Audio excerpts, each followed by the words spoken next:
하나님 말씀은 룻기 4장입니다. 룻기 4장 우리 1절에서 6절 말씀을 제가 봉독해 드리겠습니다. 보아스가 성문으로 올라가서 거기에 앉아 있더니 마침 보아스가 말하던 기업 물을 자가 지나가는지라. 보아스가 그에게 이르되 아무개여 이리로 와서 앉으라 하니 그가 와서 앉음에 보아스가 그 성읍 장로 10명을 청하여 이르되 당신들은 여기 앉으라 하니 그들이 앉음에 보아스가 그 기업 물을 자에게 이르되 모압 지방에서 돌아온 나오미가 우리 형제 엘리멜렉의 소유지를 팔려 함으로 내가 여기 앉은 이들과 내 백성의 장로들 앞에서 그것을 사라고 내게 말하여 알게 하려 하였노라. 만일 내가 물으려면 물으려니와 만일 내가 물으지 아니하려거든 내게 구하여 알게 하라. 내 다음은 나요 그 외에는 물을 자가 없느니라 하니 그가 이르되 내가 물으리라 하는지라. 보아스가 이르되 내가 나오미의 손에서 그 밭을 사는 날에 곧 죽은 자의 아내 모압 여인 룻에게서 사서 그 죽은 자의 기업을 그의 이름으로 세워야 할지니라 하니 그 기업 물을 자가 이르되 나는 내 기업에 손해가 있을까 하여 나를 위하여 물으지 못하노니 내가 물을 것을 내가 물으라. 나는 물으지 못하겠노라 하는지라. 아멘. 우리 양윤석 부목사님께서 기업 물을 자라는 말씀으로 우리에게 말씀 증거해 주시겠습니다.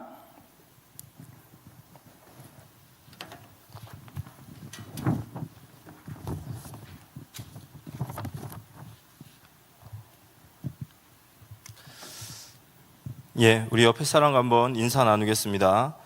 우리는 실패된 인생 같으나 성공된 인생입니다.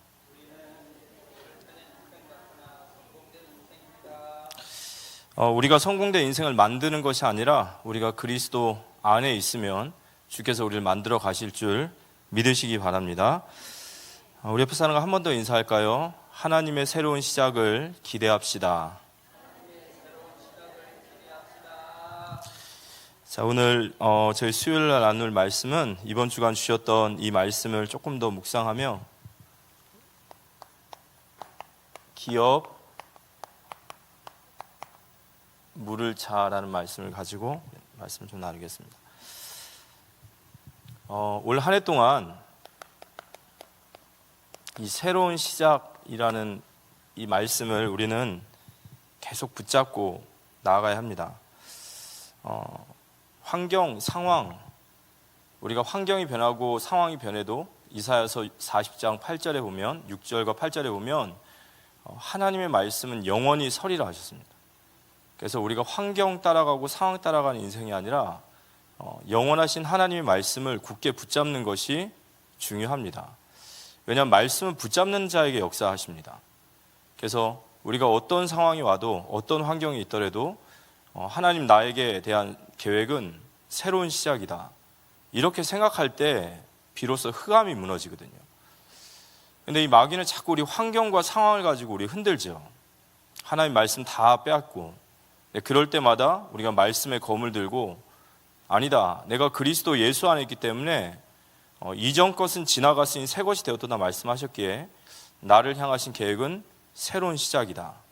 이렇게 딱 믿음으로 결단하시면 그리고 결단하시면 반드시 승리하게 될 줄 믿습니다. 그리고 이 새로운 시작은 제사장이 언약궤를 맨 것을 보거든 그 뒤를 따라가라 이런 말씀을 하셨어요. 그런데 여호수아 3장 3절에서 5절에 보면 여호수아가 백성들에게 장로들과 유사들을 통해서 백성들 전체에게 전달을 해요. 그래서 이렇게 말합니다.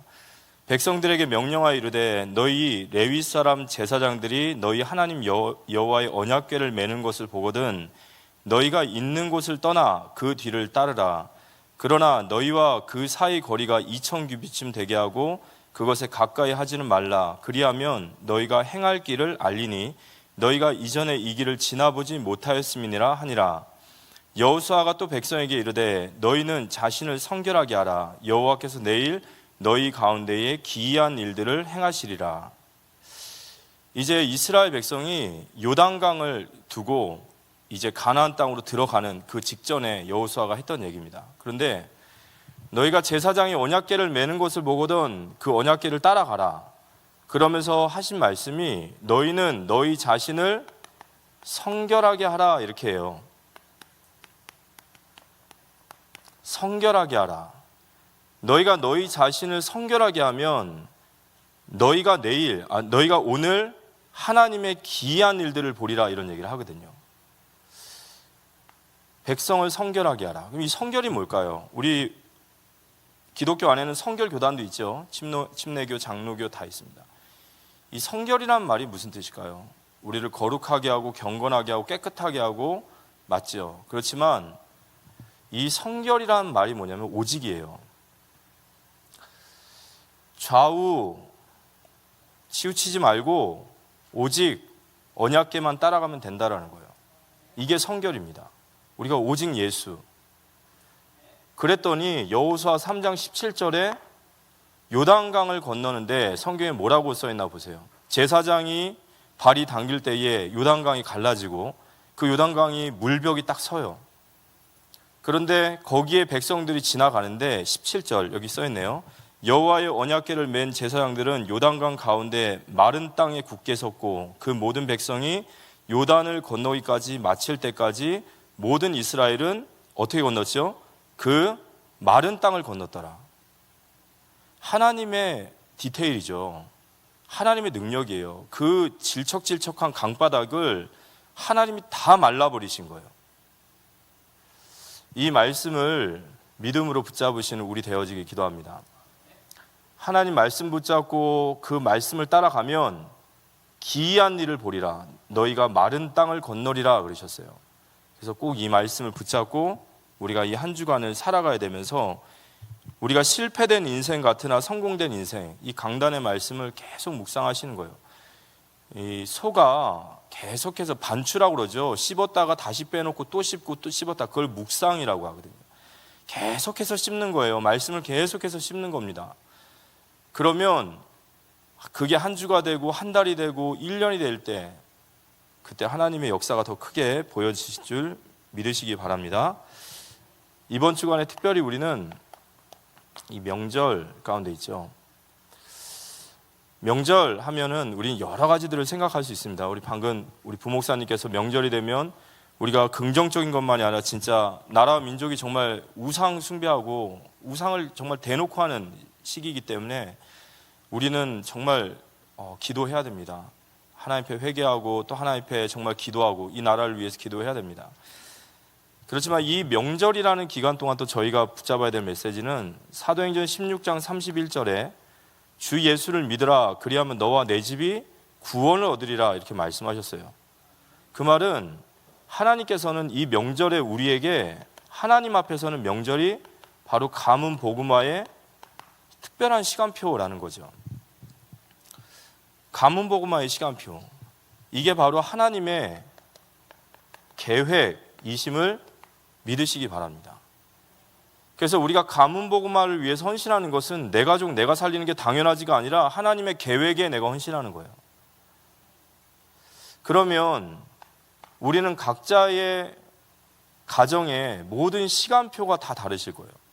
다 다릅니다. 어떤 가정은 정말 같이 예배를 하고 함께 언약을 나누고 포럼을 하는 그리고 막 뻗어나가는 가정도 있을 거고 또 어떤 가정은 정말 불신자 남편, 불신자 아이들, 불신자 시댁, 불신자 친정에 둘러싸여서 진짜 혼자서 예수 얘기도 한마디도 못하고 고군분투하고 핍박받고 있는 가정도 있단 말이죠.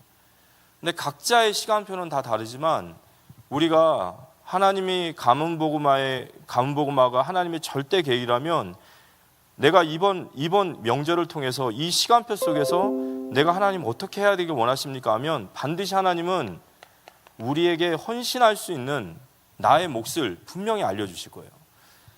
네가 지금은 이 가문을 위해서 정말 기도해야 될 시간표다. 네가 지금은 이 복음을 전하기 위해서 관계를 회복해야 될 시간표도 있어. 아니면 네가 좀 손해보더라도 정말 그들에게 따뜻하게 다가갈 필요가 있다. 네가 복음을 전해야 될 시간표도 있어. 여러 가지 각자의 시간표가 있을 거예요. 그렇지만 각자의 시간표지만 우리가 분명히 각자에 대한 하나님의 시간표가 있단 말이죠. 여기에 우리가 헌신할 때 하나님께서는 응답하실 겁니다. 이번 주간에 목사님께서 강단 말씀의 서론에 호프만 휠슨이죠. 호프만 힐슨. 현대자동차의 그 판매 딜러로서 차 한 대를 팔면 14달러를 기부하기로 했다라는 그 사람이 있었어요. 근데 왜 14달러냐 그랬더니 소아암이라고 하는 기준은 1세부터 14세까지다라고 얘기했던 거죠. 그러니까 이 사람은 소아암에 어려워하는 그 아이들을 위해서 자기가 한 대 팔 때마다 14달러를 기부한다. 근데 이게 너무 좋은 취지니까 사람들의 마음을 울린 거예요. 그래서 사람들이 여기에 모금 운동이 시작되고 운동이 시작됐는데 3,600억이라는 돈이 모여졌다는 거죠. 저는 그 말씀 들으면서 한 사람의 이 작은 헌신이 마태복음 13장 31절과 32절에 보면 천국은 마치 겨자씨와 같다라는 거예요.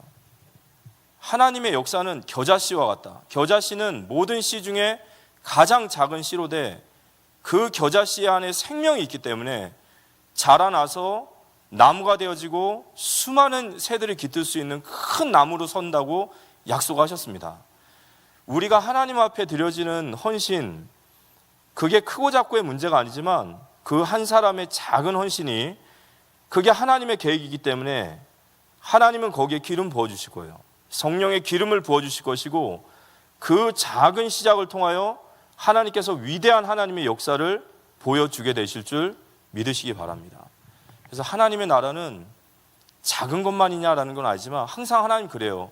작은 사람들이 작은 일을 했는데 거기에 하나님은 위대한 일들을 만드신다는 거예요. 이번 우리가 진짜 명절에 정말 우리가 기도하면서 우리 각자의 가정과 가문에 우리가 해야 될 헌신이 무엇이냐? 우리는 구원받았습니다. 우리는 기본이 구원이에요.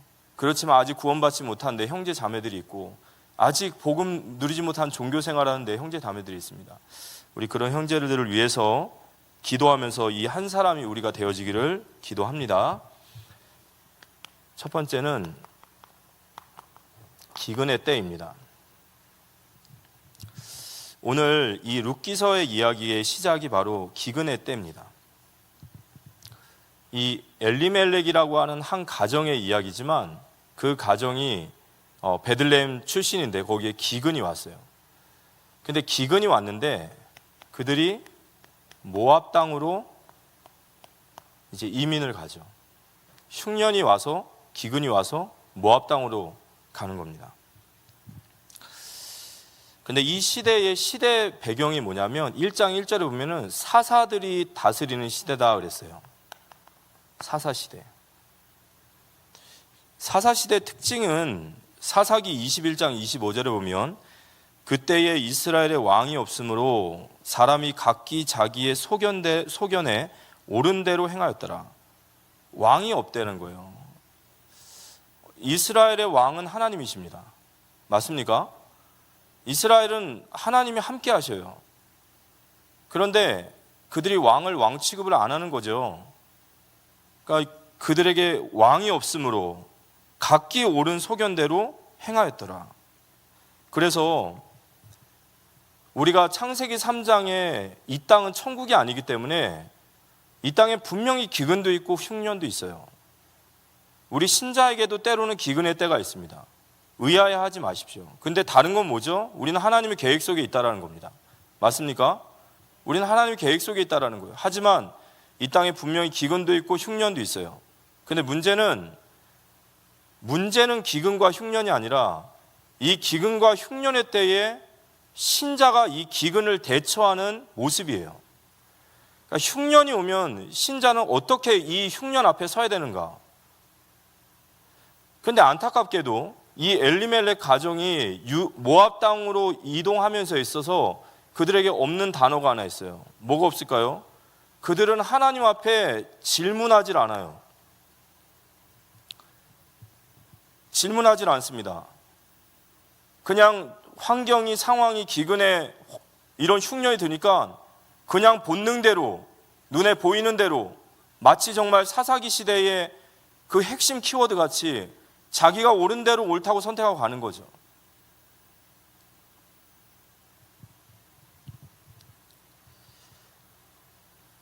그래서 이들이 모압 땅으로 옮긴 거예요. 역대상 10장 14절의 말씀 보면요, 사울에 대한 얘기입니다. 13절부터 제가 한번 읽어보겠습니다.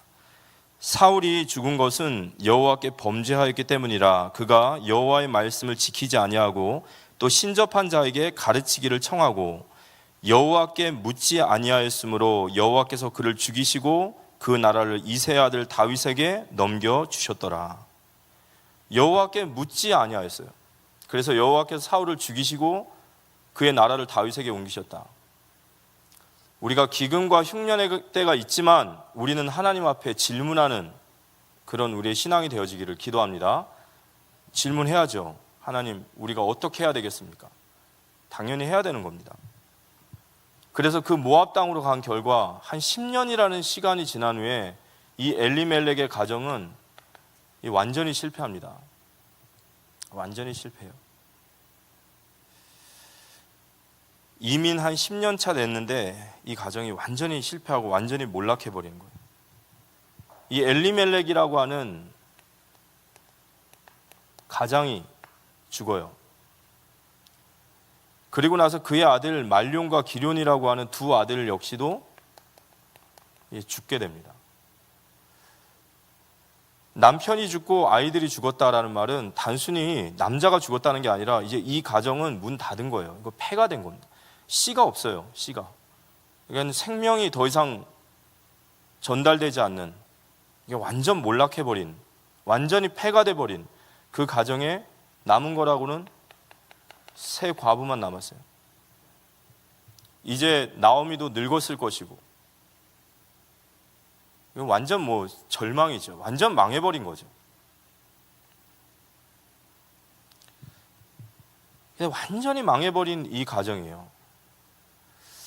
나오미가 이 룻기서를 보면 이런 말이 있어요. 여호와께서 나를 치셨고 여호와께서 나를 벌하셨고 여호와께서 나를 미워하셨다. 근데 맞는 말이지만 그거 틀린 말입니다. 그거 오해예요. 하나님은 분명히 얘기하셨습니다. 내가 포도나무고 너희가 가지이기 때문에 너희는 나를 떠나서 절대로 열매 맺을 수 없다. 너희 나와 붙어 있어야 된다. 맞습니까? 이들이 실패한 것은 여호와가 친 것도 맞지만 여호와가 치신 게 아니라 하나님을 떠나면 실패하는 거예요. 우리가요, 오해하고 하나님 원망하는데 번지수가 틀린 거예요. 하나님 나를 왜 이렇게 치십니까? 하나님 날 미워하십니까? 하나님 날 미워하시는군요. 아니, 내가 얘기했잖아. 너는 나를 떠나서 살 수 없다고. 이거 죄악이에요. 엘리멜렉 가정의 죄악으로 말미암아, 그 죄로 말미암아 지금 이 재앙과 저주가 들어온 겁니다. 그런데 하나님은 그런 죄악 가운데 있는 우리를 은혜로 다시 일으키시는 분이십니다. 이 나오미가 완전히 실패되고 그랬을 때 오늘 룻기서 1장 6절에서 7절에 보면 나오미가 이런 이야기를 들어요. 그 여인이 모압 지방에서 여호와께서 자기 백성을 돌보시사 그들에게 양식을 주셨다 함을 듣고 이에 두 며느리와 함께 일어나 모압 지방에서 돌아오려 하여 있던 곳에서 나오고 두 며느리도 그와 함께하여 유다 땅으로 돌아오려고 길을 가다가 완전히 망했어요. 완전히 망했는데 고국에서 예루살렘에서 하나님께서 자기 백성들을 돌보고 계신다라는 말을 들었어요. 그 말을 듣고 나오미가 내가 유다 땅으로 돌아가리라 라고 생각을 한 거예요. 자, 이게 굉장히 중요한 게 있어요. 모든 회복의 시작이 어디냐라고 하는 거예요. 이 나오미가 유다로 돌아가게 된 그 시작이 뭐냐? 여호와께서 자기 백성을 돌보심을 뭐 했어요? 듣고, 이거예요. 이걸 듣고 그가 돌아선 겁니다. 신명기서 30장 1절 3절의 말씀, 우리 지난주에 이야기했던 거예요. 너희가 쫓겨난 그곳에서 이 모든 화와 복이 너에게 임할 때, 여기 있네요. 또 한번 읽어볼까요? 내가 내게 진술한 모든 복과 저주가 내게 임함으로 내가 내 하나님 여호와로부터 쫓겨간 모든 나라 가운데서 이 일이 마음에 기억나거든 너와 내 자손이 내 하나님 여호와께로 돌아와 내가 오늘 내게 명령한 것을 온전히 따라 마음을 다하고 뜻을 다하여 여호와의 말씀을 청종하면 내 하나님 여호와께서 마음을 돌이키시고 너를 긍휼히 여기사 포로에서 돌아오게 하시되 내 하나님 여호와께서 흩으신 그 모든 백성 중에서 너를 모으시리라 그랬어요. 우리가 그 말씀이 생각나거든 돌아온다면 내가 너를 다시 돌아오게 하시리라. 나오미가 그 말을 들었어요. 이거 누가 듣게 하셨을까요? 이게 하나님이시란 말이에요. 하나님의 은혜가 그들을 회복시키신 겁니다. 그래서 나오미가 이제 내가 유다로 돌아가리라. 이게 회개예요. 내가 유다로 돌아가리라. 그런데 이 유다로 돌아가는 과정에 나오미가 두 자부를 데려놓고 내 딸들아 그러면서 이야기합니다. 내게는 더 이상 소망이 없고 나는 이제 유다 땅으로 베들레헴으로 돌아갈 텐데 너희는 너희 각 나라로 가라. 내가 지금 아이를 낳는다 한들 너희들과 나이가 맞지 않지 않냐. 나는 이제 다 늙었다. 소망 없다. 그러니까 너는 너희 나라로 떠나라라고 할 때 두 명의 자부 중에 이 오르바라고 하는 이 여인은 자기 나라로 떠나죠.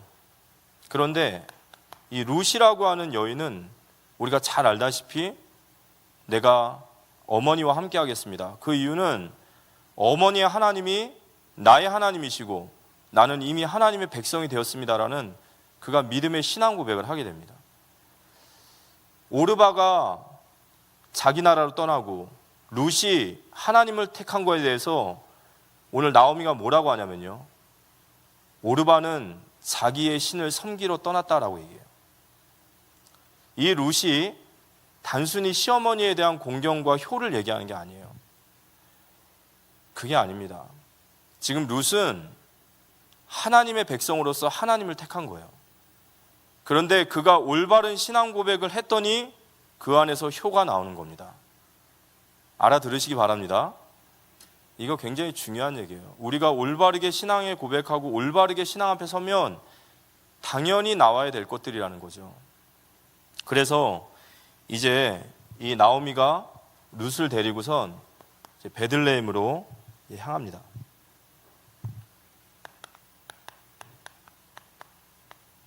이제 베들레헴으로 유다 땅으로 왔습니다. 룻기서 1장 19절 20절에 보면 이에 두 사람이 베들레헴까지 갔더라. 베들레헴에 이를 때에 온 성읍이 그들로 말미암아 떠들며 이르기를 이 이가 나오미냐 하는지라. 이제 나오미가 한 10년 만에 베들레헴 땅에 왔어요. 그런데 그가 오니까요 온 성이 다 떠들었대요. 그러면서 이가 나오미가 아니냐 이렇게 얘기를 합니다. 이 말은 조롱이에요. 비아냥거리는 겁니다. 그래 네가 하나님의 언약의 땅을 떠나서 그렇게 이민 가더니 네가 그 꼴이 돼서 왔냐? 라는 조롱입니다. 그때 나오미가 20절에 이렇게 얘기합니다. 나오미가 그들에게 이르되 나를 나오미라 부르지 말고, 여기 나오미라는 말은 기쁨이라는 뜻이거든요. 나를 나오미라 부르지 말고 나를 마라라 부르라. 이는 전능자가 나를 심히 괴롭게 하셨습니다. 자신의 인생을 가지고 뭐라 하냐? 이 마라라는 거예요. 이 마라라는 말은 쓴물이란 말이죠. 사람들이 조롱해요. 참 네가 불쌍하게 됐다. 네가 어떻게 그렇게 되냐? 조롱하고 비아냥거리는데 참 서글픈 것은 그게 현실이라는 겁니다. 그래서 마라 거기에 나오미가 대꾸를 못하죠. 그래 내 이름을 이제 나오미라 하지 마라. 나는 마라다. 내 인생은 쓴물이 됐다. 근데 여러분 그거 아세요? 이 마라라는 단어는 이 다음부터 나오지 않아요. 우리는 우리 인생을 바라보면서 이렇게 쓴물과 같다라고 말하지만 그리스도 안에 있는 우리는 하나님께서 그 모든 것들을 기쁨으로 바꾸시는 줄 믿으시기 바랍니다. 더 이상 마라라는 말 안 나옵니다.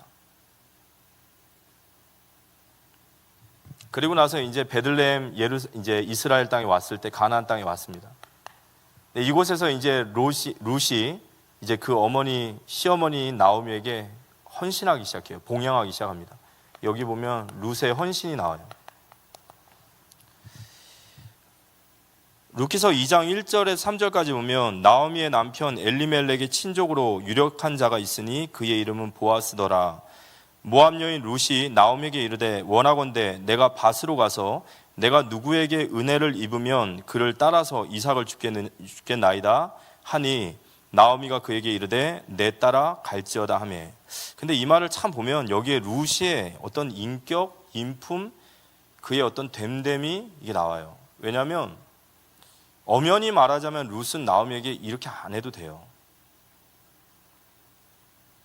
어떻게 보면 뭐 과일지할 수도 있고 그냥 무시할 수도 있어요. 근데 이 룻이 신앙도 참 귀하지만 그 신앙 안에서 참 됨됨이가 된 아주 좋은. 근데 하나님께서 그걸 기뻐하실까요? 아니면 그걸 어떻게 보실까요? 하나님 그걸 기뻐하신단 말이에요. 복음 가진 우리가 우리의 됨됨이, 우리의 인격, 인품이 정말 이런 좋은 인품이 되어지기를 기도합니다. 이걸 하나님이 기뻐하신단 말이에요. 그래서 룻이 이제 이삭을 주스러 갑니다. 근데 우리가 잘 알다시피 룻이 이삭을 주스러 가는데 우연히 갔는데 거기가 보아스의 밭이더라 그랬어요. 우연히 갔는데 하나님이 인도하시는 거죠. 하나님이 믿음의 결단을 하고 믿음의 고백을 하고 그리고 그 안에서 자신의 삶을 성실하게 신앙인으로서 살아가려는 이 여인을 인도해 나가시는 거예요. 우연히 간 것 같지만 오늘 2장 4절에 보면 이런 말씀이 있어요.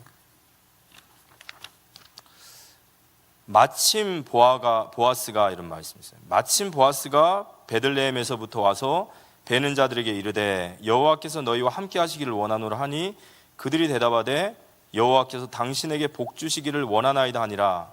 우연히 갔는데 마침 보아스가 와요. 이거 누구 작품이겠냔 말이죠. 사실 룻기서는 굉장히 말할 주제가 많아요. 굉장히 많습니다. 이게 지금 하나님의 전적인 역사예요. 근데 하나님의 전적인 역사가 누구에게 흘러가고 있느냐라는 것을 우리는 볼 수 있어야 됩니다. 우연히 갔는데 마침 보아스가 와요.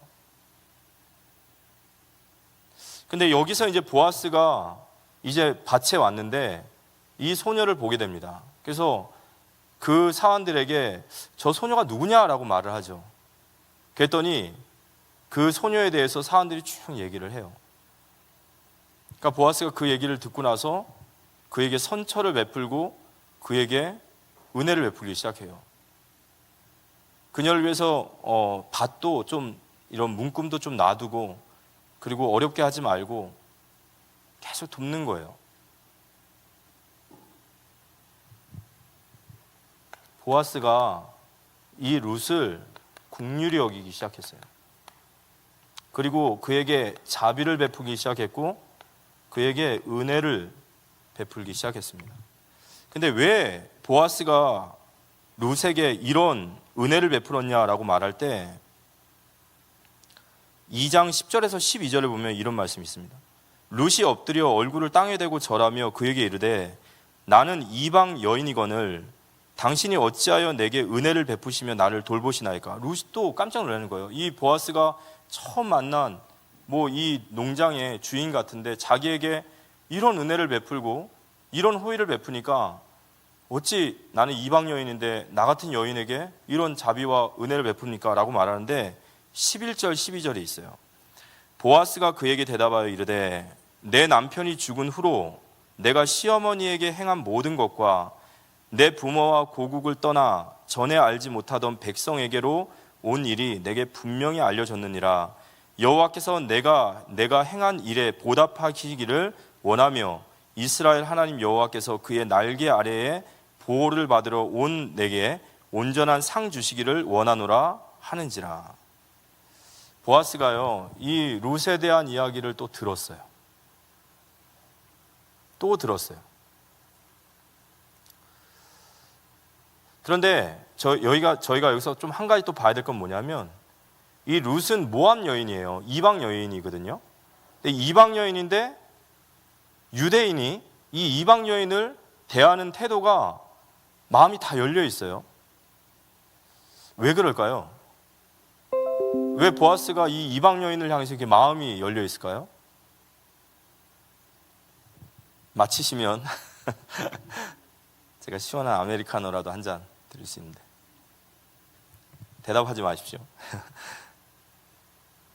보아스가 왜 룻을 보면서 이런 국률한 마음이 여기고 그에게 자비를 베풀고 은혜를 베풀길 마음이 여겼냐? 그의 어머니가 누구죠? 라합이에요. 그의 어머니가 바로 가나안 땅의 이방인 여인 라합이었어요. 그러니까 보아스는 분명히 이방인의 여인들에 대한 생각들과 그리고 그 이방인이지만 하나님이 그를 향한 큰 계획이 있다는 걸 알았던 것 같아요. 그래서 제가 생각난 게 TCK. 그래서 우리가 이 나라와 이 땅에 와 있는 우리 다민족 형제들 자매들 귀하게 봐야 되겠구나. 룻과 같이, 라합과 같이 우리 탈북민 형제 자매들도 마찬가지고요. 그런 마음이 들었습니다. 그래서 보아스가 그에게 긍휼을 베풀고 자비를 베풀고 은혜를 베풀었어요. 마치 하나님과 같이. 그리고 나서 이제 룻이 집으로 들어갑니다. 저녁 늦게 돼가지고 집에 가는데 뭐 하나를 가져온 거예요. 그러니까 이제 나오미가 그 룻에게 아니 네가 어느 밭에 가서 누구에게 이런 호의를 받았냐라고 말할 때 그가 얘기합니다. 보아스라는 사람의 밭에 갔습니다. 그랬더니 이 나오미가 깜짝 놀라는 거예요. 그는 우리의 기업 물을 자 중에 하나이다 이렇게 얘기해요. 그러면서 이 룻에게 나오미가 이 일을 시켜요. 네가 몸을 깨끗하게 단정하게 한 후에 이 추수가 끝나서 마지막 잔치를 벌일 그때에 네가 보아스의 침상에 그 발치로 들어가라. 그리고 그에게 이렇게 말해라. 당신이 바로 기업을 물을 자입니다. 그런데 여기에 룻은 헌신을 해요.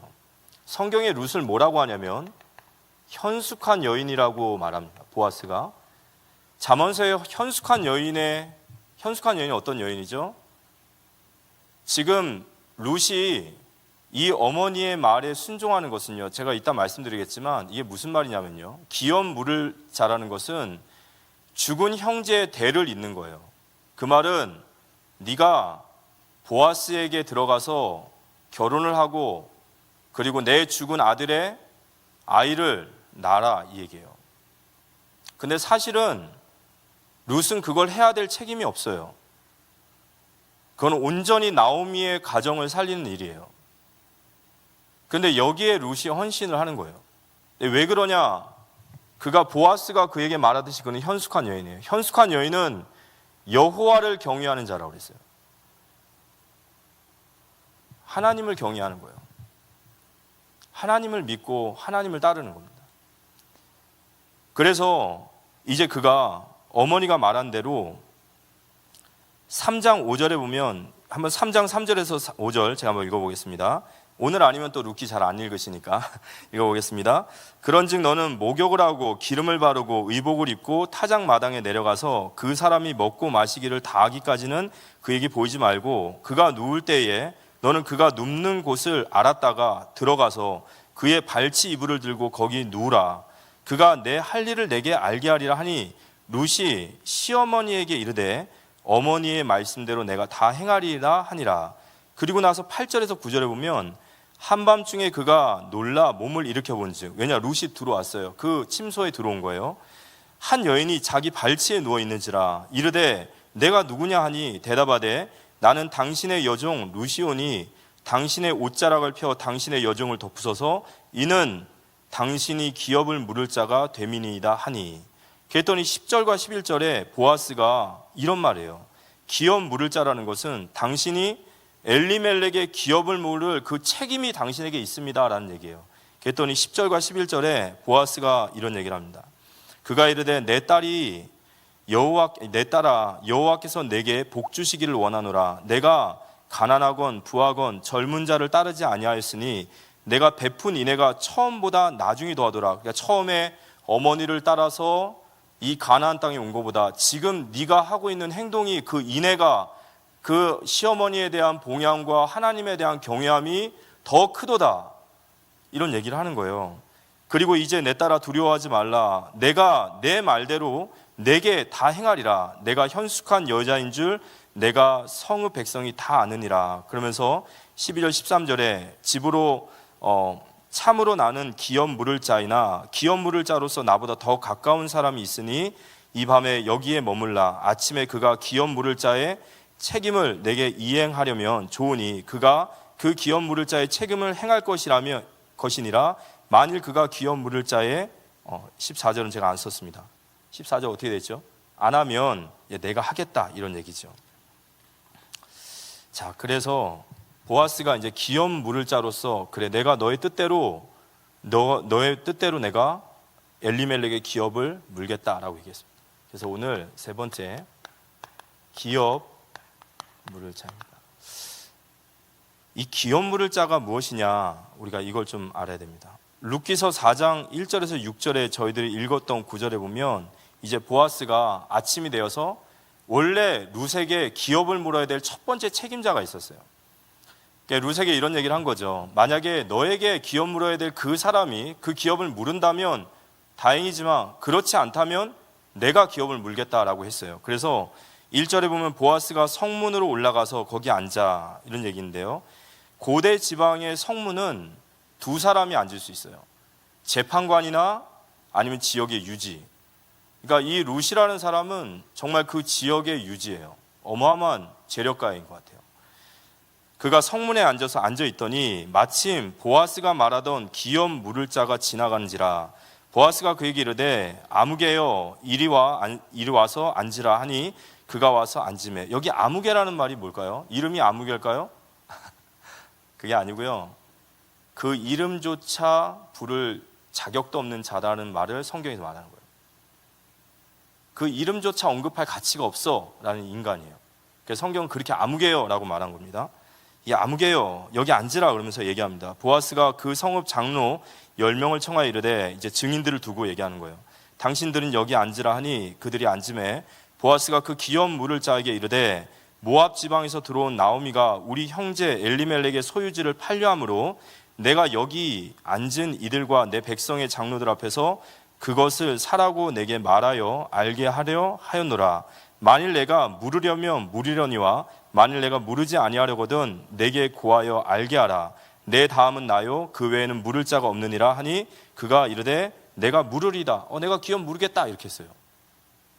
그런데 보아스가 그 다음 얘기를 물어봐요. 보아스가 이르되 내가 나오미의 손에서 그 밭을 사는 날에 곧 죽은 자의 아내 모압 여인 룻에게서 사서 그 죽은 자의 기업을 그의 이름으로 세워야 할지니라 하니 그 기업 물을 자가 이르되 나는 내 기업에 손해가 있을까 하여 나를 위하여 물으지 못하노니 내가 물을 것을 내가 물으라. 나는 물으지 못하겠노라. 첫 번째는 물으겠습니다 했는데 두 번째는 못하겠다 그래요. 그럼 왜 그러냐? 자, 이 기업 물을 자라는 말을 저희가 이해해야 돼요. 기업 물을 자라는 말은 레위기서 25장 25절과 신명기서 25장 3절과 4절에 보면 이 기업 물을 5절과 6절입니다. 5절과 6절에 보면 이 얘기가 나와 있습니다. 레위기 25장 25절에 보면요. 이렇게 나와 있어요. 만일 내 형제가 가난하여 그의 기업 중에서 얼마를 팔았으면 그에게 가까운 기업 물을 자가 와서 그의 형제가 판 것을 다시 물어야 돼요. 무슨 말이냐면 이 기업 물을 자의 가장 기본은 살아있는 형제가 아니라 죽은 자예요. 죽은 형제예요. 죽은 형제, 이 예를 들어서 가장이나 이 형제가 죽음으로 인해서 이 가정이 망해버린 거예요. 경제적으로나 가사적으로나 망해버린 거예요. 그럴 때는 그의 친족, 가장 가까운 친족이 기업 물을 자가 되어서 그의 경제와 가사를 봉양해야 돼요. 모든 것을 책임져야 돼요. 그게 이스라엘에게 있는 기업 물을 자라는 법이에요. 이게 율법입니다. 그래서 기업 물을 자의 레위기서 25장 25절은 경제에 대한 부분이에요. 그 무너진 경제를 네가 네 돈으로 그 잃어버렸던 밭을 사주고 집을 사주고 양식을 대서 그 가세를 다시 일으켜야 된다라는 거예요. 그 두 번째 신명기 25장 5절 6절의 말씀을 보면 신명기 25장 5절 6절 기업 물을 자에 대한 또 다른 얘기입니다. 형제들이 함께 사는데 그중 하나가 죽고 아들이 없거든 그 죽은 자의 아내는 나가서 타인에게 시집가지 말 것이요 그의 남편의 형제가 그에게로 돌아가서 그를 맞이하여 아내로 삼아 그의 남편의 형제된 의무를 그에게 다 행할 것이요 그 여인이 낳은 첫 아들이 그 죽은 형제의 이름을 잊게 하여 그 이름이 이스라엘 중에서 끊어지지 않게 할 것이니라 말씀하셨어요. 무슨 말이죠? 그의 혈통이죠. 만약에 그 형제가 죽음으로 씨를 잊지 못했다면 그 집안은 망해버리는 거잖아요. 그 대가 없어져 버리는 거잖아요. 그래서 그 부인이 그 가까운 친족에게 들어가서 결혼을 하고 아이를 낳아서 그 아이가 나면 결혼한 사람의 아이가 아니라 그 부인의 남편의 아이의 씨를 잇게 하는 이게 바로 계대법이라고 하는 바로 이스라엘의 기업 물을 자의 법입니다. 그런데 이 아무개라는 사람이 여기는 오케이 했어요. 왜 그랬냐? 지금 나오미가 말하는 건 그거예요. 자기의 땅이 팔렸습니다. 그럼 그 땅을 사가지고 네가 사줘서 나오미에게 그 땅에서 나오는 토지의 소산을 그에게 주라는 거예요. 봉양하라는 거예요. 그랬더니 그게 오케이 했어요. 왜 오케이 했냐? 이 사람 머리는 이거예요. 나오미가 보니까 늙었어요. 살아봤자 얼마 못 살아요. 그럼 그 사람 살아있는 동안에 이 사람을 잘 봉양하면 돼요. 그리고 나면 그 땅이 누구의 소유가 되냐? 자기 소유가 돼요. 그래서 특별히 손해가 아니거든요. 근데 이 두 번째에서 아닙니다 그랬어요. 왜 그러냐? 그 나오미에게 자부 룻이 있어요. 근데 그 룻과 결혼해서 자손을 낳아서 그 엘리멜렉의 씨를 이어라라는 말은 무슨 말이냐? 결혼을 해서 자녀를 낳아서 엘리멜렉의 그 후사를 잇되 만약에 그 아이가 나면 이 기업 물을 자는 자신의 모든 재산을 그에게 상속해야 돼요. 모든 재산을 상속해야 됩니다. 자신의 자식이라고 생각함으로. 그래서 못하는 거예요. 그래서 이가 뭐라고 하죠? 6절, 4장 6절에 보면 그 기업 물을 자가 이르되 나는 내 기업에 손해가 있을까 하여 나를 위하여 물으지 못하겠노라. 내가 물으려는 것을 내가 물으라. 나는 물으지 못하겠다. 나는 내게 기업에 뭐가 있다고요? 손해가 날 것이다 그런 거예요. 그런데 이 두 가지 법은 레위기서와 신명기서 누구에게 준 거냐면 이스라엘 백성들에게 준 거죠. 이스라엘 백성들에게 기호가 아니라 반드시 지켜야 될 하나님의 율법이에요.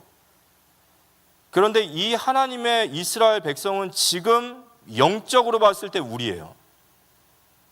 그러니까 영적으로 봤을 때 기업 물을 자라는 율법은 지금 우리에게도 그대로 있는 거예요. 근데 만약에 이걸 행하지 않으면 어떻게 되냐?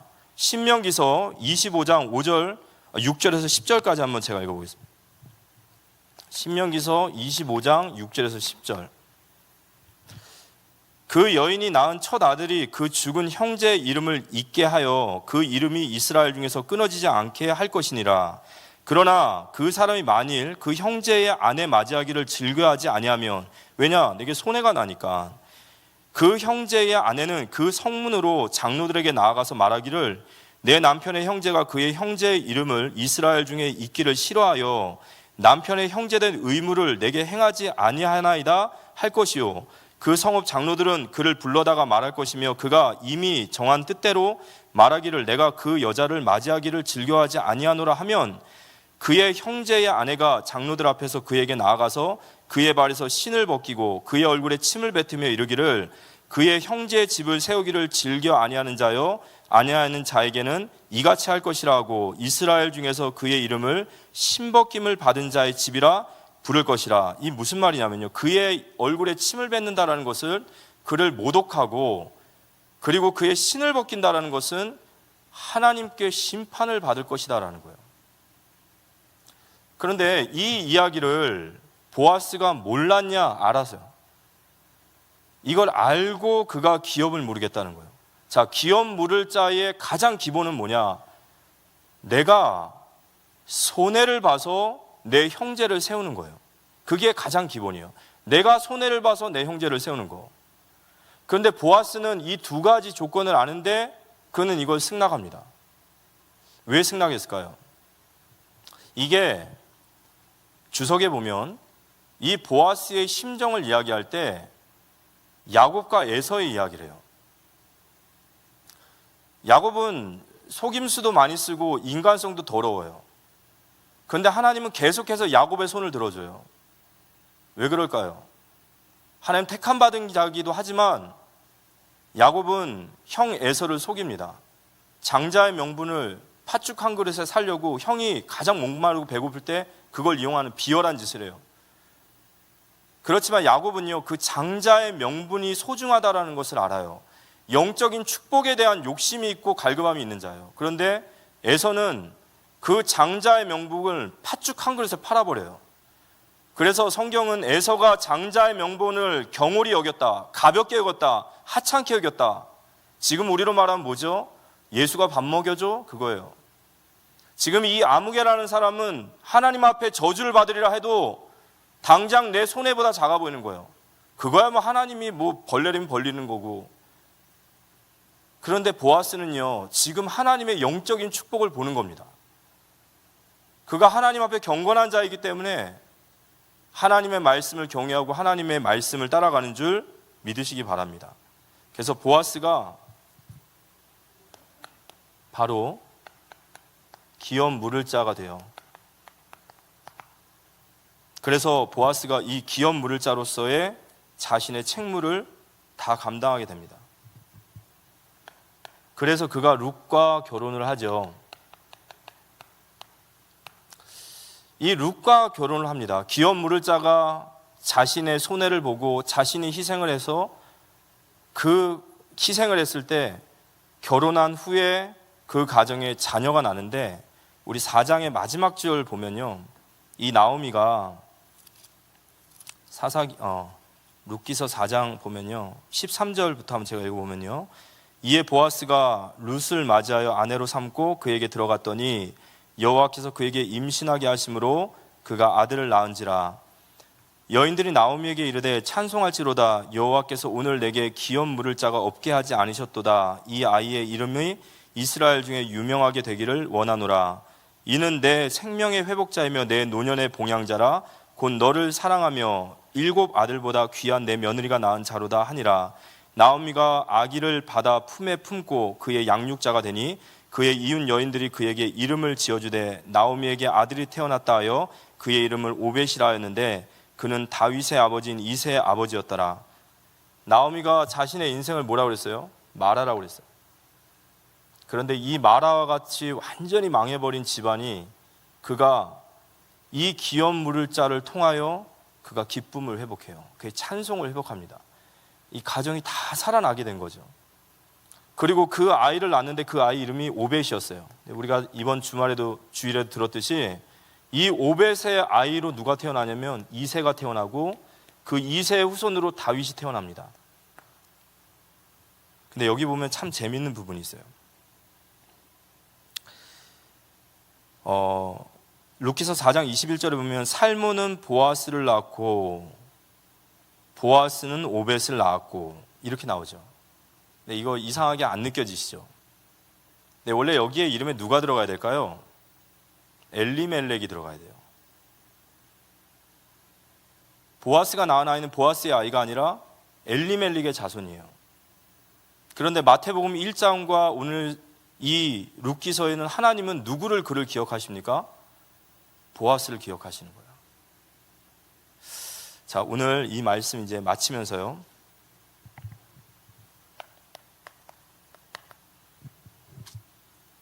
이번 주간에 우리에게 실패한 인생 같으나 성공된 인생이라고 했어요. 그러면서 이 룻기에 대한 말씀을 우리에게 주신 거예요. 이 룻이라는 한 가문이, 이 나오미의 가문이 완전히 망했는데 그 망한 가정이 정말 하나님의 기적 같은 생명과 기적의 역사가 일어난 거예요. 근데 그 시작이 뭐였죠? 잘 기억해야 돼요. 바로 여호와께서 그의 백성을 돌보심을 듣고라고 했단 말이에요. 그래서 룻기를 한마디로 말하면 뭘까요? 은혜예요. 나오미도 잘했고 룻도 잘했고 보아스도 잘했지만 그 나오미와 룻과 보아스가 그런 믿음의 결단을 할 수 있었던 것은 하나님의 말씀을 들은 거예요. 그래서 이 모든 일 속에 최종적인 주체자는 하나님이십니다. 그래서 우리가 이 룻의 말씀을 통해서 우리 가문을 비춰보게 됩니다. 하나님, 우리 가정도 이런 룻과 같은 가정이 되길 원합니다. 그렇다면 우리가 가장 먼저 하나님 앞에 기도해야 될 것은 뭘까요? 그 은혜를 기도하시기 바랍니다. 그 은혜를 기도하십시오. 내가 뭐 할 수 있다라고 생각하는 건 많이 있겠지만 결국에는 우리는 깨닫게 됩니다. 하나님의 은혜가 아니면 안 됩니다. 두 번째는 이 보아스가 바로 기업 물을 자였어요. 이 나오미 가정이 보아스를 만남으로 인해서 그 가정이 완전히 회복되어진 거예요. 회복된 게 아니라 완전히 복음의 명가가 된 겁니다. 완전히 바뀌었어요. 이 마라의 쓴물이 나오미로 바뀐 거죠. 기업 물을 자, 거기에 쓰임받은 사람이 보아스입니다. 이 보아스가 자신이 손해보고 희생함으로 이 일을 이뤘어요. 그런데 이 보아스는 누구를 예표할까요? 이 기업 물을 자라는 말이 왜 우리에게 구약에 중요하냐면 이 구원의 역사와 우리 인생을 회복시키는 역사의 주인공 속에 기업 물을 자가 있어요. 이 기업 물을 자, 우리의 기업 물을 자가 바로 누구냐? 바로 우리 예수 그리스도시래요. 지금 이 얘기를 하고 싶은 거예요. 보아스는 물론 첫 번째 순위는 아니지만 그는 기업을 물어야 될 책임이 있는 자예요. 그러나 예수 그리스도께서는 우리의 기업 물을 자이신데 그분은 우리에게 어떠한 책임도 없으세요. 우리에게 어떠한 책임져야 될 이유도 없으십니다. 그런데 그가 스스로 우리의 기업 물을 자가 되어주셨어요. 이사야 56장이죠. 이사야 56장 말씀 보면 5절 6절 53장 5절 6절에 보면 그가 찔림은 우리의 허물 때문이고 그가 상함은 우리의 죄악 때문이라. 그가 징계를 받음으로 우리가 평화를 누리고 그가 채찍을 맞음으로 우리가 나음을 받았도다. 우리는 다 양과 같아서 그릇 행하여 각기 제갈길로 갔거든 여호와께서 우리 모두의 죄악을 그에게 담당시키셨도다. 보아스가 나오미의 자신의 재산을 가지고 나오미의 땅을 사줬고 자신의 모든 재물 가지고 그의 혈통을 이어줬듯이 그리스도께서 십자가에서 우리를 위해 죽으심으로 우리의 모든 죄값을 치르시고 우리에게 생명 주시고 우리를 다시 회복시키는 신을 믿으시기 바랍니다. 우리의 기업 물을 자가 누구냐? 그 기업 물을 자를 만나야 되는 거거든요. 그 기업 물을 자가 바로 예수 그리스도이신 거예요.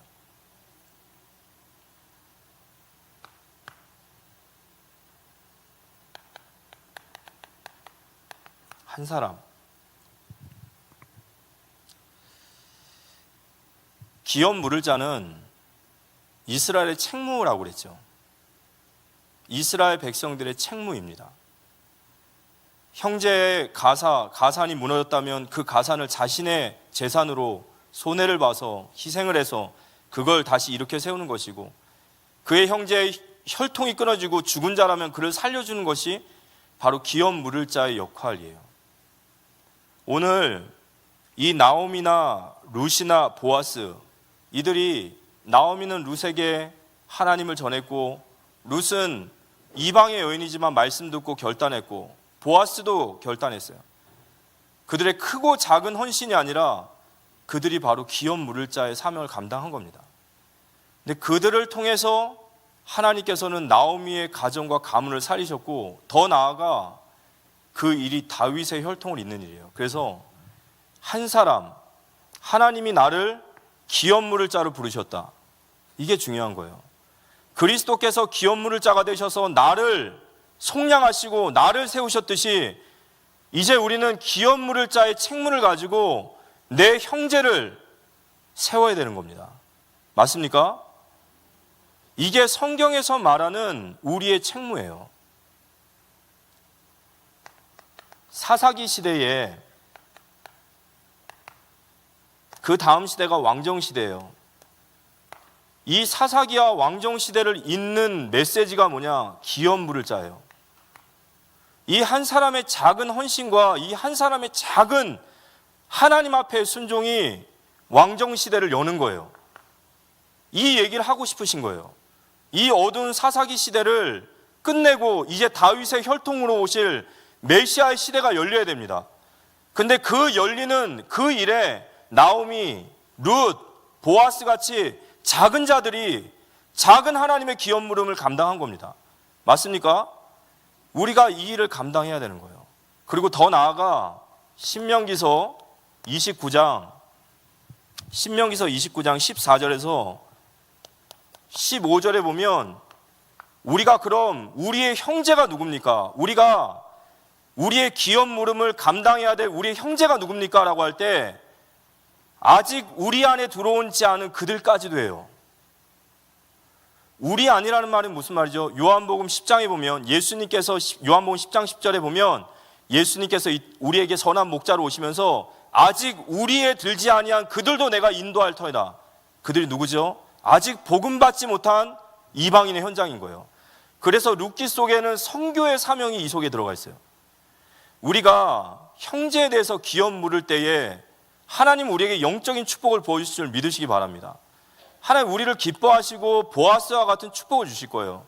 그런데 우리가 그 형제에 대해서 기업을 물을 때 그 대상은 우리 교회 안에 있는 우리의 성도만이 아니라 아직 우리 안에 들어오지 않은 그들까지도 해요. 아직 복음 받지 않은 그들까지도 해요. 우리의 가정이고 지역이고 이 나라고 전 세계 현장이고 저 북녘 땅입니다. 맞습니까? 이 일을 감당하는 자를 하나님은 축복하시는 거예요. 그리고 이 일을 통해서 하나님은 왕정시대와 같은 언약을 성취하시는 줄 믿으시기 바랍니다. 이번 명절에 하나님 우리를 기업 물을 자로 불러주셨다. 그렇다면 내가 내 형제를 세우기 위하여 내가 감당해야 될 그 책무가 무엇일까? 더 나아가서 우리 교회는, 우리 모든 성도는, 우리 후대들은 하나님의 기업 물을 자로 부르주셨어요. 우리는 형제를, 우리의 손해를 통하여 그들을 살려야 됩니다. 그렇다면 하나님은 마태복음 10장 42절에 아까 제가 말씀드렸죠. 사람들의 족보 속에는 보아스가 없어요. 분명히 없을 겁니다. 엘리멜렉이나 나오미가 있을 거예요. 하지만 하나님은 성경에 보란 듯이 보아스가 오벳을 낳았다라고 말합니다. 그리고 보아스는 그 영적인 축복을 따라간 줄 믿으시기 바랍니다. 기업 물을 자로서 이번 명절에 헌신하고 그 작은 겨자씨가 이 가문을 살리는 큰 하나님의 위대한 역사로 일어날 것이라고 믿고 헌신하고 이 나라와 민족과 저 북녘 땅 우리의 드려지는 모든 작은 헌신이 그런 믿음의 씨앗이 될 줄 믿고 나아가는 우리 모든 성도님들 되시기를 살아계신 예수님의 이름으로 기도합니다. 우리 찬송가 310장 우리 찬양 드리신 후에 우리 잠깐 합심해서 한번 기도하도록 하겠습니다. 오늘 룻기에 나타난 그 하나님의 은혜가 들려지고 돌아서는 그 은혜가 우리 가정에 부어질 수 있도록 기도해 주시기 바라고요. 기업 물을 자의 사명을 감당할 수 있도록 하나님 내게 은혜를 부어달라고 기도하며 우리 함께 찬양하며 나아갑시다.